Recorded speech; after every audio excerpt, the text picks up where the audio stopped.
இது மட்டன் சூப்பா கருவேப்பிலை சூப்பானே தெரியாத அளவுக்கு அவ்வளவு ருசியா இருக்குங்க இந்த சூப்பு. செய்யறதும் ரொம்ப ஈஸி, ருசியாவும் இருக்கணும் போது கண்டிப்பா ஒரு தடவை ட்ரை பண்ணணும் தானங்க. 4ல இருந்து 5 பேர் இது சாப்பிடலாம்.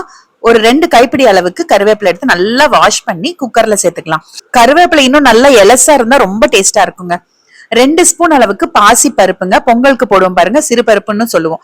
அந்த பருப்பை கழுவி சேர்த்திக்கலாம், ஊற வைக்கணும்னு அவசியம் இல்ல. எனக்கு டப்பால் அவ்வளவுதான் பருப்பு இருந்தது, அதனால அதை அப்படியே சேர்த்துட்டேன். நீங்க அளவா 2 ஸ்பூன் சேர்த்திக்கோங்க. 7-8 சின்ன வெங்காயம், ஒரு 4 பல் பூண்டு, 1/2 ஸ்பூன் சீரகம், 1 ஸ்பூன் அளவுக்கு வர கொத்தமல்லி இல்லைன்னா ஸ்கிப் பண்ணிருங்க, தூள் சேர்க்க வேண்டாம். 1 ஸ்பூன் மிளகு, 1/2 ஸ்பூன் உப்பு, ஒரு 4 டம்ளர் அளவுக்கு தண்ணி சேர்த்துட்டு நல்லா கலந்து விட்டுக்கலாம். இது கூட ஒரு சின்ன தக்காளி கூட ஒண்ணு சேர்க்கணுங்க.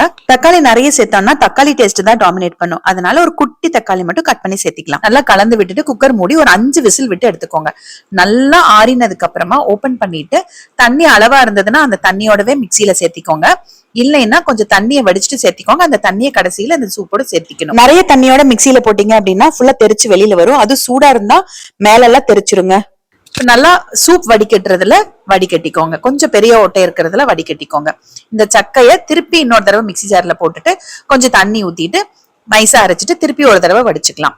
அப்படி வடிக்கும் போது உங்களுக்கு பாத்தீங்கன்னா அந்த சக்கை எல்லாமே வந்துடும். கருவேப்பிலை நல்லாவே அரைப்பட்டு எவ்வளவு கருவேப்பிலை போட்டோம் உங்களுக்கு அரை கரண்டி அளவுக்கு தான் உங்களுக்கு அந்த சக்கையே வந்திருக்கு. வடிகட்டாம அப்படியே குடிக்கிறதுனாலும் குடிச்சுக்கலாங்க. ரொம்ப கெட்டியா இருந்ததுன்னா ஒரு டம்ளர் அளவுக்கு தண்ணி சேர்த்திக்கோங்க. நான் இன்னைக்கு பருப்பு அதிகமா சேர்த்ததுனால கொஞ்சம் கெட்டியா இருக்கு. பருப்பு நீங்க 2 ஸ்பூன் தான் சேர்த்திருந்தீங்க அப்படின்னா நல்லா இன்னும் கொஞ்சம் தண்ணி மாதிரி இருக்கும். சோ உங்களுக்கு உப்பு எப்படியும் பத்தாது. ஒரு 1/2 ஸ்பூன் அளவுக்கு உப்பு, கொஞ்சம் பெப்பர் தூள் டேஸ்ட் பண்ணி பார்த்துட்டு சேர்த்திக்கோங்க. அடுப்புல வச்சு சும்மா சூடானா போதும்.